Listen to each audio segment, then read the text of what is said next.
आम्ही स्वामी रामानंद तीर्थ वैद्यकीय महाविद्यालय येथील डीन खैरे सर यांना निवेदन दिलं की बाबा हे एक अंबाजोगाई प्रत्येकाचं घर असल्यासारखा दवाखाना आहे आणि त्या हॉस्पिटलमध्ये डॉक्टर सिनियर डॉक्टर जे आहेत ते सेवा देण्यास टाळाटाळ करत आहेत। गायनिक विभागामध्ये ज्यावेळेस डिलिव्हरी होते त्यावेळेस तिथं लहान बाळाला पाहण्यासाठी अचानक जर काही झालं तर लहान डॉक्टर हजर नसते।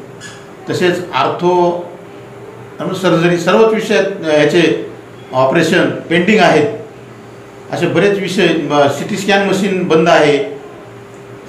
त्याच्यामुळं आम्ही आज निवेदन घेऊन गेलो होतो आणि 8 दिवसात त्याच्यात सुधारणा होईल असं खैरे सरांनी आम्हाला आश्वासन दिलेलं आहे। राष्ट्रवादी काँग्रेस आदरणीय शरदचंद्रजी पवार साहेब यांच्या गटाच्या वतीनं आज स्वामी रामानंद तीर्थ वैद्यकीय महाविद्यालय व रुग्णालय यांच्या अधिष्ठाताला आम्ही त्या ठिकाणी निवेदन दिलेलं आहे।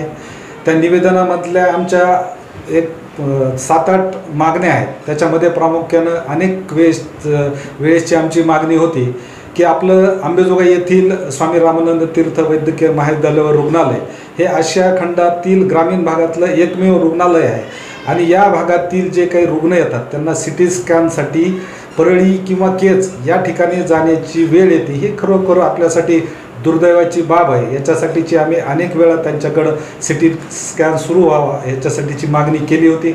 आज निवेदन देत असताना अधिष्ठाता यांनी सांगितलं की आम्ही सिटी स्कॅन मशीन दुरुस्तीसाठीचा प्रस्ताव माननीय जिल्हाधिकारी यांच्याकडे पाठवला होता। त्याच्या निधीची मागणी केली होती। ते निधी आम्हाला त्या ठिकाणी उपलब्ध झालेला आहे। त्याबद्दल जिल्हाधिकारी मॅडमचं व अधिष्ठाता यांचं मनापासून अभिनंदन करतो। आणि त्याच्यासोबतच ज्या इतर रुग्णसेवा आहेत त्याच्यामध्ये प्रामुख्यानं ज्या लहान मुलांचं जे वॉर्ड आहे बालरुग्ण त्या ठिकाणी 21 नंबर आणि 22 नंबरचा जो वॉर्ड आहे त्या वॉर्डमध्ये येणाऱ्या लहान मुलांना एक चांगल्या पद्धतीची रुग्णसेवा मिळाली पाहिजे याच्यासाठी सातत्याने पालक आमच्याकडे त्या ठिकाणी पाठपुरावा करत असतात। डॉक्टर चाटे सर त्या विभागाचे प्रमुख आहेत। त्यांच्यावर तो जो काही भार आहे तो त्यांना त्या ठिकाणी पेलवत नाही। त्यामुळं आम्ही त्यांना मागणी केली की अनेक डॉक्टर त्या ठिकाणी असले पाहिजेत। 2-3 डॉक्टर आणि तिथला स्टाफ सक्षम असला पाहिजे कारण आता व्हायरलची परिस्थिती अनेक रुग्ण लहान मुलं मोठ्या प्रमाणात आजारी पडतात त्यांना रुग्णसेवा देण्यासाठीची मदत झाली पाहिजे अशी मागणी होती। दुसरा महत्त्वाचा विषय होता की जे स्त्री रुग्णालय आहे त्या रुग्णालयामध्ये ज्या महिला डिलिव्हरीसाठी येतात त्यांना ज्या पद्धतीची स्टाफकडनं डॉक्टरकडनं ज्या रुग्णसेवेची अपेक्षा आहे ती रुग्णसेवा चांगल्या पद्धतीची मिळत नाही अशी तक्रार अनेक माता भगिनींनी आमच्याकडे केलेली आहे। त्या तक्रारीच्या अनुषंगाने आम्ही अधिष्ठाता यांना बोललो की आपला जो स्टाफ आहे त्या स्टाफला आपण चांगल्या सूचना द्या आणि त्याच्या माध्यमातून ज्या महिला आपल्याकडे डिलिव्हरीसाठी येतात त्यांना चांगली रुग्णसेवा देण्याचा प्रयत्न केला। आत्ताच अमरभाईंनी एक विषय सांगितलं की एखाद्या महिलेची डिलिव्हरी झाल्यानंतर त्या बाळाला जर काही आजार असला किंवा त्याला जर पुढच्या उपचाराची आवश्यकता असली तर त्यांना पुढील उपचारासाठी घेऊन जाण्यासाठीची एक वेगळी यंत्रणा आपल्या माध्यमातून त्या ठिकाणी आपण राबवली पाहिजे। दुसरं जे काही हाडाचे वगैरे ऑपरेशन आहेत आर्थोचे जे ऑपरेशन आहेत ते ऑपरेशन वेळेवर झाले पाहिजे कारण एखाद्या व्यक्तीचा जर ॲक्सिडेंट झाला तर एक 10-10, 15-15 दिवस जर त्याचं जर ऑपरेशन नाही झालं तर त्याला जी काही वेदना होतात ते वेदना नातेवाईक आमच्याकडे त्या ठिकाणी मांडतात। आम्ही वारंवार त्या ठिकाणी अधिष्ठाता असतील त्या विभागाचे डॉक्टर्स असतील त्यांना त्या ठिकाणी पाठपुरावा करण्यासाठीचा आम्ही पाठपुरावा करतात। काही प्रमाणात कमी जास्त त्या ठिकाणी होत आहेत त्या पण आम्ही त्या ठिकाणी सूचना दिल्यात। आणि महत्त्वाचं आम्ही आज अधिष्ठातांना मागणी केली की जे काही आपले डॉक्टर्स आहेत ज्युनियर असतील किंवा सिनियर डॉक्टर असतील यांना कंपल्सरी आपण ॲप्रॉन त्या ठिकाणी घालण्यासाठीची सक्ती केली पाहिजे कारण एखादा ग्रामीण भागातला शेतकरी शेतमजूर जर त्या ठिकाणी आपला पेशंट घेऊन आला तर डॉक्टर कोण आहेत आणि त्या ठिकाणी सर्वसामान्य माणूस कोण आहे हा भेद कळत नाही। त्याच्यामुळं डॉक्टरला कंपल्सरी आपण त्या ठिकाणी ॲप्रॉन घालण्याच्या सूचना आपण द्याव्यात अशी मागणी केलेली आहे। विविध विषयाच्या अनुषंगाने दुसरा विषय त्या ठिकाणी आवर्जून ज्या काही अँजिओप्लास्टी अँजिओग्राफी केल्या जातात आपल्या इथल्या एखाद्या व्यक्तीला, सर्वसामान्य व्यक्तीला जर हार्टचा प्रॉब्लेम झाला तर त्याला लातूरसारख्या ठिकाणी घेऊन जावं लागतं आणि त्या ठिकाणी घेऊन झाल्यानंतर त्याला आर्थिक फार मोठा संकटाचा सामना त्या ठिकाणी करावा लागतो. आपल्या इथं मशिनरी येऊन जवळपास 1 वर्षाच्या वर कालावधी झालेला आहे. त्या धुळकात मशीन पडलेले आहेत.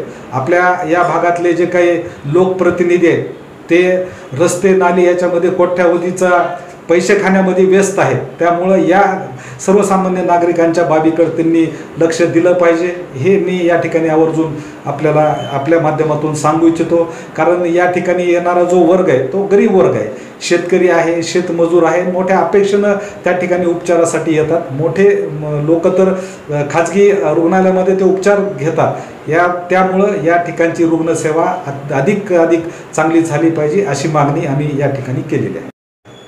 एन्जिओग्राफी आणि एन्जिओप्लास्टीची मशिनरी गेल्या 1-1.5 वर्षापासून धुळकात पडलेली. फक्त त्याला पॉवर लाईनला 36 लक्ष रुपये खर्च येतो. तो खर्च देण्यासाठी पालकमंत्री असतील किंवा लोकप्रतिनिधी असतील यांनी तात्काळ त्याच्यामध्ये लक्ष देऊन या ठिकाणी आलेल्या सर्व रुग्णांना त्याचीच रुग्णसेवा त्याच्या माध्यमातून चांगली मिळाली पाहिजे, हे पण आम्ही त्या ठिकाणी अपेक्षा व्यक्त केलेली आहे. जर यामध्ये लवकरात लवकर सुधारणा नाही झाली तर आम्ही राष्ट्रवादी काँग्रेस पार्टीच्या वतीनं मोठ्या प्रमाणात आंदोलन करू आणि सर्वसामान्य माणसाला या ठिकाणी दिलासा देण्याचं काम करू.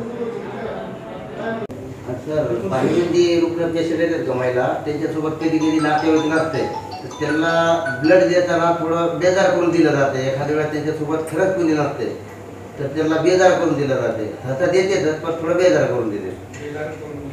म्हणजे माणूस बाहेर